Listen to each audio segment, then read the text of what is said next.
बिस्मिल्लाहिर्रहमानिर्रहीम। हमने चैप्टर 13 यानी करंट इलेक्ट्रिसिटी जो है वो ख़त्म कर लिया था। तो आज के लेक्चर में हम चैप्टर 13 के शॉर्ट क्वेश्चंस करेंगे। तो आज हम देखते हैं शॉर्ट क्वेश्चंस और इनके answers. Question 13.1, A potential difference is applied across the ends of a copper wire. What is the effect on the drift velocity of free electrons by increasing the potential difference and decreasing the length and temperature of the wire? तो एक wire है, copper wire है, उसके cross आपने एक potential difference apply किया हुआ है। आपने बताना है कि अगर पोटेंशियल डिफरेंस इंक्रीज करते हैं तो ड्रिफ्ट वेलोसिटी पे क्या इफेक्ट होता है, और अगर उस वायर की लेंथ और टेम्परेचर डिक्रीज करते हैं तो ड्रिफ्ट वेलोसिटी पर क्या असर होता है। तो इसका आंसर देखते हैं हम। सबसे पहले तो हम थोड़ा सा रिवाइज करते हैं कि ड्रिफ्ट वेलोसिटी क्या थी। तो ड्रिफ्ट वेलोसिटी मैंने आपको बताया था कि जब पोटेंशियल डिफरेंस अप्लाई किया जाता है तो वायर के अंदर जो फ्री इलेक्ट्रॉन्स होते हैं वो एनर्जी गेन करते हैं, ठीक है, पोटेंशियल एनर्जी लेते हैं और उसके थ्रू जो है वो मूव करना शुरू करते हैं in the form of current. Move करते हुए वो कोलाइड करते हैं लेटिस एटम्स के साथ और उनकी एनर्जी शेयर हो जाती है या लूज हो जाती है, ठीक है। वो एनर्जी लूज होने के बाद एट द एंड जो उनके पास नेट एनर्जी बचती है जिसके साथ वो करंट की फॉर्म में फ्लो करते हैं इन द सर्किट, वो एनर्जी जो है या वो वेलोसिटी समझ लें जिस नेट वेलोसिटी के साथ वो मूव करते हैं in the form of current, वो नेट वेलोसिटी जो है वो ड्रिफ्ट वेलोसिटी होती है, ठीक है। तो अगर हम कह रहे हैं कि हम पोटेंशियल डिफरेंस इंक्रीज कर रहे हैं, पोटेंशियल डिफरेंस इंक्रीज करने से क्या होता है कि ज़्यादा एनर्जी मिलेगी इलेक्ट्रॉन्स को, तो लूज होने के बाद उनके पास एंड पर ज़्यादा एनर्जी बचेगी। इसका मतलब है कि ड्रिफ्ट वेलोसिटी जो है वो इलेक्ट्रॉन्स की ज़्यादा होगी। फर्स्ट पार्ट का क्या आंसर है, bye increasing the potential difference value of drift velocity of free electrons increases, ठीक है। तो इस वजह से जब हम पोटेंशियल डिफरेंस इंक्रीज करेंगे इलेक्ट्रॉन्स को ज़्यादा एनर्जी मिलेगी। लूज तो उतनी होगी ना क्योंकि सेम वायर है, ठीक है। उसी तरह उसके एटम्स होंगे, लूज तो ऑलमोस्ट उतनी ही होगी जितनी पहले हो रही थी पोटेंशियल डिफरेंस बढ़ाने से पहले, ठीक है। तो एट द एंड जो उनके पास नेट वेलोसिटी बचेगी या नेट एनर्जी बचेगी वो ज़्यादा होगी। तो इस वजह से हम कहते हैं कि ड्रिफ्ट वेलोसिटी ज़्यादा होगी। So by increasing the potential difference drift velocity of the electrons increases. Okay, second part is decreasing the length and the temperature of the wire. अगर आपको याद हो तो हमने कहा था ये जो कुलेयन होती है लेटिस एटम्स के साथ यही एक्चुअली रेजिस्टेंस है, ठीक है ना। और हमने ये भी पढ़ा था कि resistance is directly proportional to length. तो इसका मतलब है लेंथ डिक्रीज हो रही है तो रेजिस्टेंस डिक्रीज हो रही है। रेजिस्टेंस डिक्रीज होने का क्या मतलब है कि ड्रिफ्ट वेलोसिटी ज्यादा है, ठीक है ना। जब कुलेयंस कम होंगी तो ड्रिफ्ट वेलोसिटी ज़्यादा होगी, एट द एंड जो हमें नेट वेलोसिटी मिलती है वो ज़्यादा होगी, ठीक है। तो लेंथ डिक्रीज करने से ड्रिफ्ट वेलोसिटी ज़्यादा होती है। क्यों? क्योंकि रेजिस्टेंस डिक्रीज होती है। इसी तरह हमने ये भी पढ़ा था कि टेम्परेचर और रेजिस्टेंस का डायरेक्ट रिलेशन है। टेम्परेचर बढ़ाने से रेजिस्टेंस बढ़ती है, ठीक है। तो अगर रेजिस्टेंस बढ़ रही है, हम टेम्परेचर कम कर रहे हैं तो टेम्परेचर कम करने से रेजिस्टेंस कम होगी, और रेजिस्टेंस कम होने का क्या मतलब है कि कम कुलेयंस हो रही हैं और एट द एंड हमारे पास ज़्यादा वेलोसिटी बच जाएगी। तो इसका क्या कंक्लूजन निकाला हमने कि लेंथ और टेम्परेचर जब डिक्रीज होंगे तो रेजिस्टेंस डिक्रीज होगी, और रेजिस्टेंस डिक्रीज होने की वजह से ड्रिफ्ट वेलोसिटी जो है इलेक्ट्रॉन्स की वो इंक्रीज होगी, ठीक है। So in both the cases drift velocity of the electrons increases.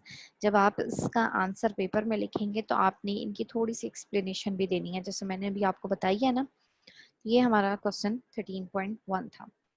अब हम चलते हैं क्वेश्चन 13.2 की तरफ। स्टेटमेंट देखिए, Do bends in a wire affect its electrical resistance? Explain. तो वायर में बेंड बेंड आपको पता है ना कि थोड़ी सी कहीं से मुड़ गई, कोई हम आ गया, ये ज्यादा मुड़ गई, इसको हम कहते हैं कि बेंड्स हैं वायर के अंदर। तो अब आपसे ये पूछा गया है कि अगर किसी वायर में बेंड होगा तो क्या उसकी इलेक्ट्रिकल रेजिस्टेंस पे कोई फर्क पड़ेगा, इसको आपने एक्सप्लेन करना है। अच्छा, बहुत सारी किताबें मैंने पढ़ी हैं, बहुत सारी जगहों पे आंसर्स देखे हैं, उनमें जो है सर्टेन आंसर्स लिखे हुए हैं, आइदर यस और नो। लेकिन इसकी अभी मैं जब आपको एक्सप्लेनेशन बताऊंगी तो आप खुद देखेंगे कि it may be yes and it may be no. कैसे, देखते हैं। सबसे पहले तो देखिए कि रेजिस्टेंस का क्या रिलेशन होता है। रेजिस्टेंस देखिए, resistance equals to resistivity into length divided by area. तो आप रेजिस्टिविटी तो कांस्टेंट होती है, तो रेजिस्टेंस किन किन फैक्टर्स पर डिपेंड कर रही है, लेंथ के ऊपर और एरिया के ऊपर। ठीक है, ये दो चीजें हैं जिनके ऊपर रेजिस्टेंस की डिपेंडेंस है। अब फॉर एग्जांपल एक बेंड है, जैसे कि आपको ये पहली फिगर में नजर आ रहा है कि देखिए थोड़ा सा बेंड है, इस थोड़े से बेंड से वायर की लेंथ और एरिया पे कोई खास फर्क नहीं पड़ता। तो इस वजह से तकरीबन हम कहते हैं कि लेंथ और एरिया सेम ही है। तो जब लेंथ और एरिया सेम है तो इसका मतलब है रेजिस्टेंस के ऊपर कोई फर्क नहीं पड़ेगा। ठीक है ना। तो इस तरह के जो मामूली से बेंड्स होते हैं, अगर वो वायर में हो तो इनके रेजिस्टेंस पे कोई फर्क नहीं पड़ता। लेकिन अगर आप दूसरे फिगर देखें तो आप देख रहे हैं कि ये बेंड्स जो हैं वो पूरे टर्न्स बना रहे हैं कॉइल की। इतनी ज्यादा बेंडिंग है कि वो एक पूरी कॉइल के टर्न्स बन गए हैं। अब इस तरह की बेंडिंग पे ऑब्वियसली वायर की लेंथ पे भी फर्क पड़ेगा और उसके एरिया पर भी फर्क पड़ेगा। ठीक है, वायर की लेंथ और एरिया दोनों चेंज हो रहे हैं। तो इस केस में ये जो सेकंड पिक्चर है जहाँ पे आपको बेंड्स इतने ज्यादा नजर आ रहे हैं कि वो पूरे टर्न्स बना रहे हैं कॉइल के, तो इस केस में ऑब्वियसली रेजिस्टेंस पे इफेक्ट तो होगा। ठीक है, तो अब प्रॉब्लम ये है कि आपने पेपर में इसका आंसर कैसे लिखना है, आपने यस लिखना है या नो लिखना है। तो बेहतर ये है कि आप यस और यू नो स्पेसिफिकली मेंशन ना करें। इसको आप इस तरह करें कि bends in a wire don't affect its resistance till the length and area of cross section of wire remains unchanged। क्या मतलब हुआ कि वायर में जो बेंड्स हैं वो रेजिस्टेंस को इफेक्ट नहीं करेंगे तब तक जब तक कि लेंथ और एरिया चेंज नहीं होता। आगे आप एक चीज ये भी ऐड कर दें, if any one of the length and area gets changed, electrical resistance of the wire changes। ठीक है, क्या मतलब हुआ कि अगर तो चेंज नहीं होगा एरिया या लेंथ में से कोई भी या दोनों, तो बेंड्स जो हैं उसका रेजिस्टेंस के ऊपर कोई फर्क नहीं होगा। और अगर दोनों में से कोई भी चेंज हो जाता है, बेंड्स इस तरह के हैं कि दोनों में से कोई एक चेंज हो जाता है, तो उसकी रेजिस्टेंस पर फर्क पड़ेगा। ठीक है, तो ये जो है इस क्वेश्चन का आंसर है। आपके पास आप जो भी की बुक यूज़ कर रहे हैं क्वेश्चन आंसर्स के लिए, उसमें आप करेक्शन कर लीजिएगा। ठीक है, ओके। 13.3, ये क्वेश्चन बहुत आता है पेपर में। ठीक है, तो इसमें हमने क्या करना है, देखिए what are the resistances of the resistors given in the figure A and B, what is the tolerance of each, explain what is meant by the tolerance. तो क्या पूछा हुआ है, क्या पूछा गया आपसे कि क्या रेजिस्टेंसेस हैं इन दो फिगर्स में, यानी आपने कैलकुलेट करना है और दोनों की टॉलरेंस बतानी है। तो हम सबसे पहले फिगर ए में देखते हैं। देखिए फर्स्ट बैंड जो है वो ब्राउन है और आपको पता है फर्स्ट बैंड फर्स्ट डिजिट देता है। फर्स्ट डिजिट क्या आ गया, 1। सेकंड बैंड ग्रीन है, सेकंड बैंड आपको सेकंड डिजिट देता है तो इसके क्रॉस 5 आ गया। थर्ड बैंड रेड है और रेड का नंबर होता है 2, और आपको ये भी पता है कि थर्ड बैंड जो है वो नंबर ऑफ जीरोस देता है, तो 2 जीरोस आ गए। फोर्थ बैंड गोल्ड है और आपको पता है गोल्ड की जो है वो 5% टॉलरेंस होती है। ठीक है, तो जब हम इसको समराइज करेंगे, रेजिस्टेंस की वैल्यू निकालेंगे, तो ये क्या आ जाएगी 1500 ±5%, यानी कि रेजिस्टेंस की इस केस में टोटल वैल्यू क्या निकलती है 1500 ओहम और टॉलरेंस जो है वो 5% होती है। ठीक है, तो ये जो है ये आपका आंसर है। अच्छा, इसमें आप थोड़ा सा ये चीज़ ऐड कर सकते हैं कि मैंने विद लिखा है, इसकी जगह आप प्लस माइनस लगा लें तो ज़्यादा बेहतर है, वो पता चल जाएगा कि 5% ज़्यादा हो सकती है, 5% कम हो सकती है। दूसरा आप ये काम कर सकते हैं कि 5% निकाल लें 1500 का। 1500 का 5% कैसे निकालेंगे? 1500 को आप मल्टीप्लाई करेंगे 5 से। ठीक है, 1500 को 5 से मल्टीप्लाई करेंगे और डिवाइड कर देंगे 100 से, तो ये आपकी निकल आएगी टॉलरेंस। ठीक है, इसकी वैल्यू आएगी 75। तो जब आप 1500 में 75 ऐड करेंगे तो ये आ जाएगी 1575, और जब माइनस करेंगे तो ये आ जाएगी 1425। ठीक है, तो आप लिख सकते हैं कि रेजिस्टेंस की वैल्यू जो है वो 1425 से 1575 के बीच में लाई कर सकती है। ठीक है, इस आंसर को आप इस तरह भी लिख सकते हैं। सेकंड पार्ट देखते हैं। सेकंड पार्ट में फर्स्ट बैंड येलो है 4 आ गया, सेकंड बैंड वाइट है 9 आ गया, third band orange 3 zeros and fourth band silver, so it has 10% tolerance. तो जब हम इसको कंबाइन करेंगे रिजल्ट को तो रेजिस्टेंस की वैल्यू आ जाती है 49,000 ओम विद 10% टॉलरेंस। तो आप इसका भी 10% निकाल सकते हैं। 49,000 का 10% निकालने के लिए आप क्या करेंगे? 49,000 को आप मल्टीप्लाई करवाएंगे 10 से और डिवाइड करवाएंगे 100 से, तो आपके पास आ जाएगा 4900। तो 4900 प्लस करें और माइनस करें, दोनों वैल्यूज जो हैं उनके बीच में आपकी रेजिस्टेंस की वैल्यू लाई करेगी। ठीक है, तो इस तरह से हम रेजिस्टेंस और उसकी टॉलरेंस जो है वो कैलकुलेट कर सकते हैं। ये था क्वेश्चन 13.3। चलते हैं अब क्वेश्चन नंबर 13.4 की तरफ। Why does the resistance of a conductor rise with temperature? तो रेजिस्टेंस क्यों बढ़ती है टेम्परेचर बढ़ने के साथ? तो ये हमने लेक्चर में बहुत डिटेल से डिस्कस किया है, जल्दी से इसको रिवाइज कर लेते हैं। सबसे पहले तो देखिए रेजिस्टेंस क्या होती है, क्यों होती है।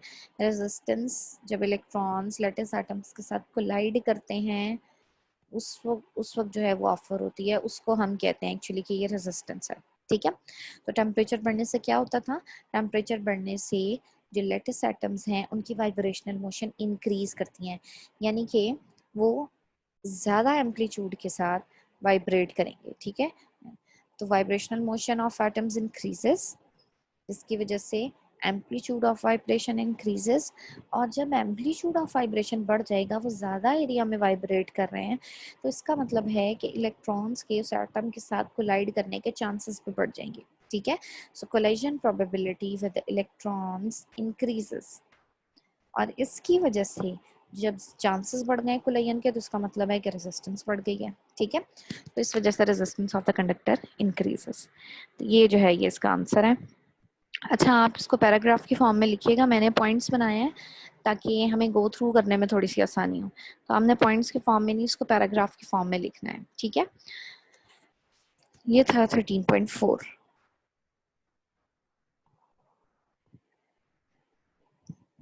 जी, question 13.5। What are the difficulties in testing whether the filament of a lighted bulb obeys Ohm's law? तो एक फिलामेंट बल्ब है, वो जल रहा है, उस पर आपने ओम्स लॉ को टेस्ट करना है, तो आपको किन मुश्किलात का सामना करना पड़ेगा? सबसे पहले हम देखते हैं कि ओम्स लॉ था क्या। तो अगर आपको याद हो क्या स्टेटमेंट थी ओम्स लॉ की, कि current is directly proportional to the applied potential difference across the conductor provided that physical state of the conductor remains constant. जब हम ये पढ़ रहे थे तो मैंने physical state of the conductor remains constant इस लाइन पर बहुत जोर दिया था, और मैंने कहा था ओम्स लॉ तब तक ही ओबे होगा जब तक फिजिकल स्टेट सेम रहेगी कंडक्टर की। अगर फिजिकल स्टेट चेंज हो जाती है तो ओम्स लॉ ओबे नहीं होगा। ठीक है, तो ये हमने डिस्कस किया था। तो अगर मैं अब आपसे ये पूछूं कि फिलामेंट बल्ब जो है, filament bulb I don't know हमने पहले पढ़े हुए हैं या नहीं पढ़े हुए हैं, चलें डिस्कस ही करते हैं। फिलामेंट बल्ब एक्चुअली क्या होता है? फिलामेंट जो है ना, उसमें जब करंट पास करना शुरू करता है ना, तो उसका टेम्परेचर जो है वो आहिस्ता आहिस्ता बढ़ता है।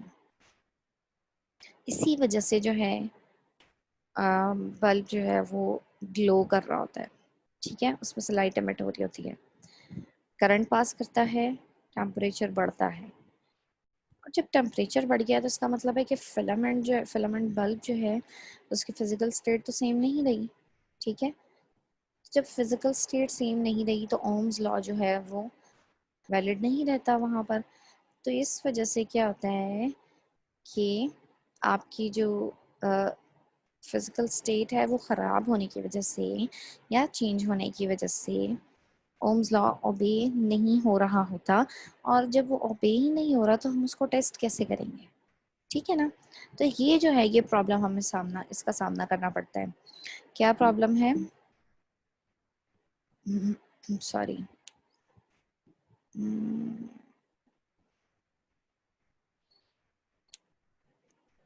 Sorry for a minute. हाँ जी, ये देख रहे थे हम।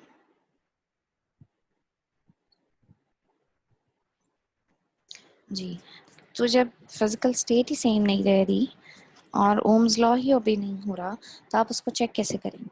ठीक है, तो ये जो है ये प्रॉब्लम है जो हमें फिलामेंट लाइटेड बल्ब में फेस करनी पड़ती है जब हम उसको उसमें ओम्स लॉ चेक कर रहे होते हैं। ठीक है, the resistance of a lighted filament bulb does not remains constant but gradually increases as the temperature increases with the current flow। तो टेम्परेचर इंक्रीज हो रहा होता है, टेम्परेचर इंक्रीज होने की वजह से रेजिस्टेंस इंक्रीज हो रही होती है। ठीक है, कांस्टेंट नहीं रहती, जो कि इस ओम्स लॉ में कांस्टेंट रहनी चाहिए थे according to V equals to IR। Constant थी ना इसमें रेजिस्टेंस, तो इस वजह से जो है वो फिलामेंट बल्ब ओम्स लॉ ओबे नहीं करता और इस वजह से हम उसको चेक नहीं कर सकते। ठीक है, तो ये था question 13.5। 13.6, is the filament resistance lower or higher in a 500 watt 220 volt light bulb than in a 100 watt 220 volt bulb? तो दो बल्ब हैं, दो फिलामेंट बल्ब हैं।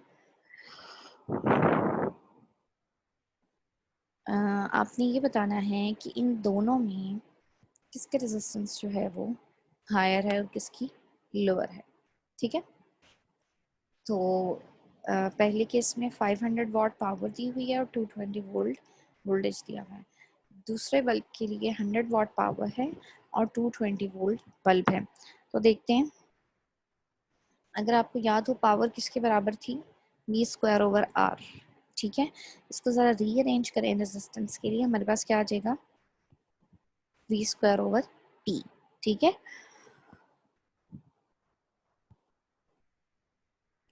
तो ये रिलेशन है रेजिस्टेंस का, वोल्टेज का और पावर का। यहाँ से हमने रेजिस्टेंस कैलकुलेट करनी है। ठीक है, तो फर्स्ट केस जिसमें वोल्टेज 220 वोल्ट है और पावर 500 वोल्ट है, उसके लिए जो रेजिस्टेंस है उसको हम R1 कह देते हैं।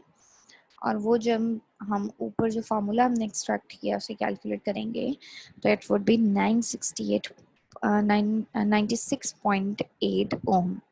ठीक है, इसी तरह से उसी फार्मूले को यूज़ करके हम सेकंड केस के लिए जिसमें वोल्टेज 220 वोल्ट है और पावर 100 वोल्ट है, रेजिस्टेंस कैलकुलेट करते हैं, उसको हम R2 कह देते हैं। जब हम रेजिस्टेंस कैलकुलेट करेंगे इट विल बी 484 ओम।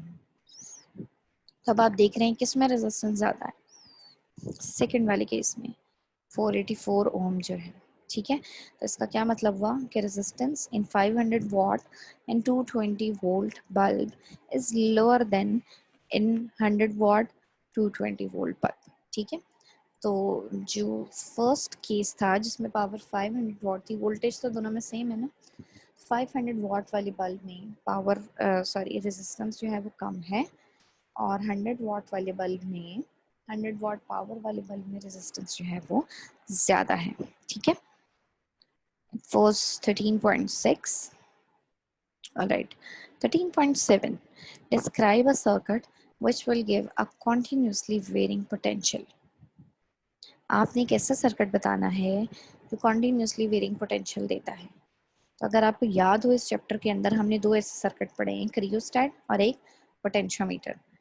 तो जब आप इसका आंसर लिखेंगे, आप सबसे पहले इनके नाम लिख देंगे, सर्किट ड्रॉ कर लेंगे और फिर उसके बाद उसकी थोड़ी सी डिस्क्रिप्शन देके इक्वेशन लिख लेंगे। ठीक है, तो देखते हैं इसका आंसर।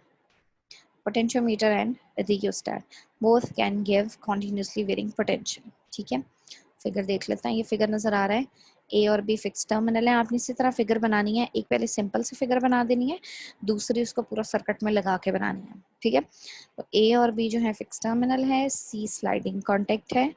जैसे ही आपका sliding contact A B wire के ऊपर मूव करता है, जिसकी रेजिस्टेंस कैपिटल आर है, तो ए और सी के बीच में जो रेजिस्टेंस है वो चेंज होती है और उसकी वैल्यू स्मॉल आर है। ठीक है, अगर सी बी की तरफ मूव करेगा तो स्मॉल आर की वैल्यू बढ़ती जाएगी, अगर सी ए की तरफ मूव करेगा तो स्मॉल आर की वैल्यू जो है वो कम होती जाएगी। ठीक है,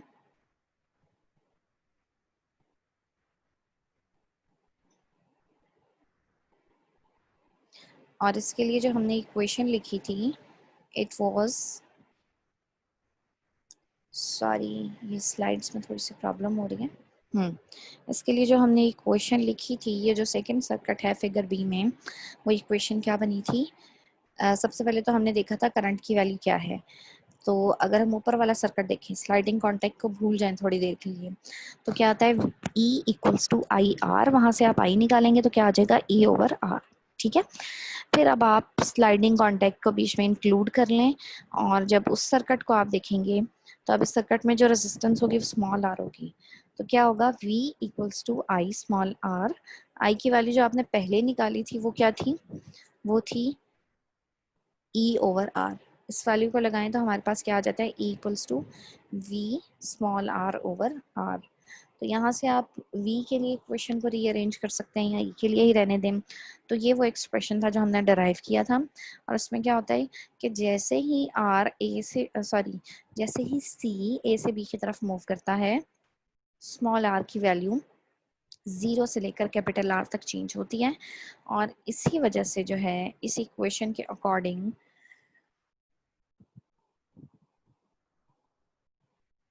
इस इक्वेशन के अकॉर्डिंग जो पोटेंशियल है वो 0 से कैपिटल V तक, सॉरी यहाँ पे कैपिटल V लिखा है, कैपिटल V नहीं होगा, E होगा। ठीक है, 0 से E तक चेंज होती है।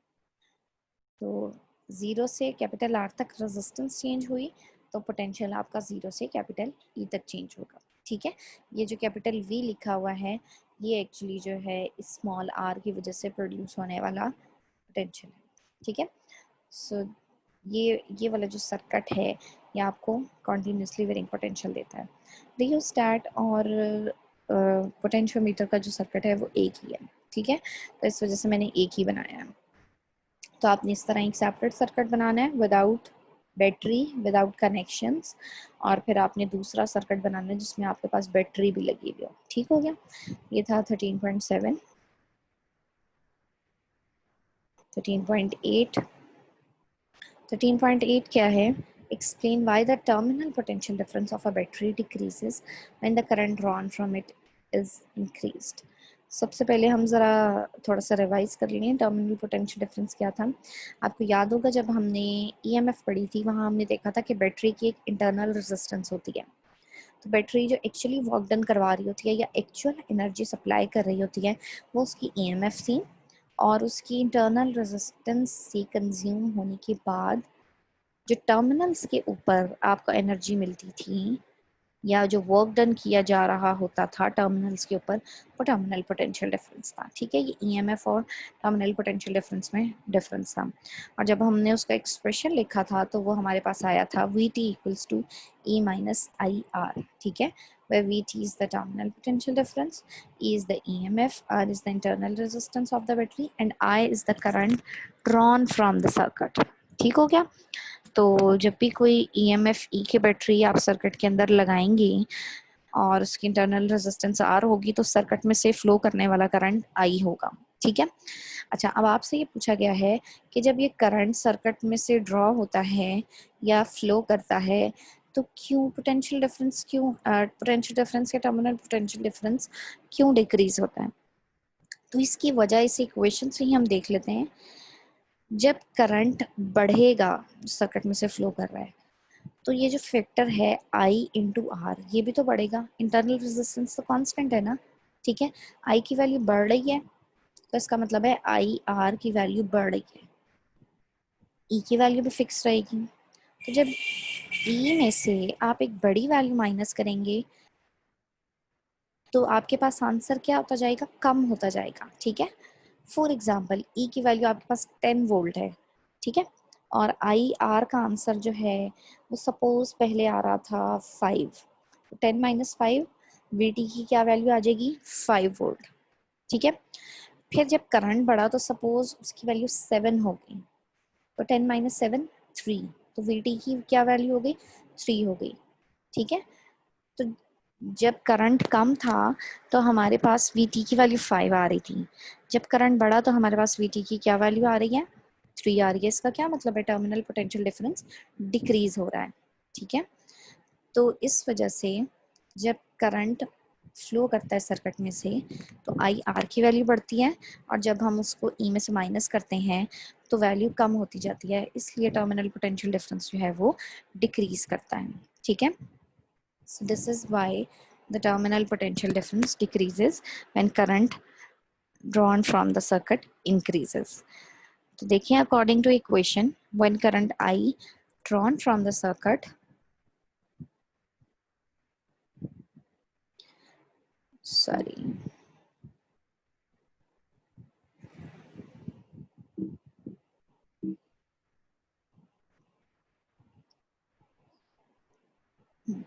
drawn from the circuit, the value of the factor IR increases, and that is why the value of terminal potential difference decreases when the current is increased, ठीक है। तो ये था 13.8। अब हम इस चैप्टर का आखिरी शॉर्ट क्वेश्चन करने लगे 13.9। स्टेटमेंट देखिए क्या है शॉर्ट क्वेश्चन की, what is Wheatstone bridge, how can it be used to determine an unknown resistance. तो ये वही सारी चीजें हैं जो हमने टॉपिक में पढ़ी थी, जल्दी से इसको रिवाइज कर लेते हैं। तो सबसे पहले हमने बताना है कि व्हीटस्टोन ब्रिज क्या है। तो व्हीटस्टोन ब्रिज जो है वो एक ऐसा डिवाइस था जो एक अननोन रेजिस्टेंस फाइंड करने के लिए यूज होता है। इसमें 4 रेजिस्टेंस होती थी जो मैश की फॉर्म में अरेंज होती थी, 3 अगर नॉन हो तो हम चौथी फाइंड कर सकते थे। और इसकी वर्किंग कंडीशन क्या थी कि गैल्वेनोमीटर में से कोई करंट पास नहीं करना चाहिए, या गैल्वेनोमीटर को जीरो डिफ्लेक्शन शो करनी चाहिए, ठीक है। तो यही इसका आंसर है, Wheatstone bridge is a device which is used to find the unknown resistance. The circuit of this device is shown in figure. Circuit भी आप साथ बनाएंगे। If the current in the galvanometer is zero, that is, galvanometer shows zero deflection, then an unknown resistance can be found by the relation R1 over R2 equals to R3 over R4, where 3 resistance are known, ठीक है। तो ये जो है इस question का answer होगा। ये हमारे शॉर्ट क्वेश्चन थे। आज का लेक्चर यहीं तक। नेक्स्ट लेक्चर जो है वो इंशाल्लाह हम नेक्स्ट टॉपिक में हमारे पास न्यूमेरिकल प्रॉब्लम्स होंगे, हम इंशाल्लाह नेक्स्ट लेक्चर में देखेंगे। Thank you so much.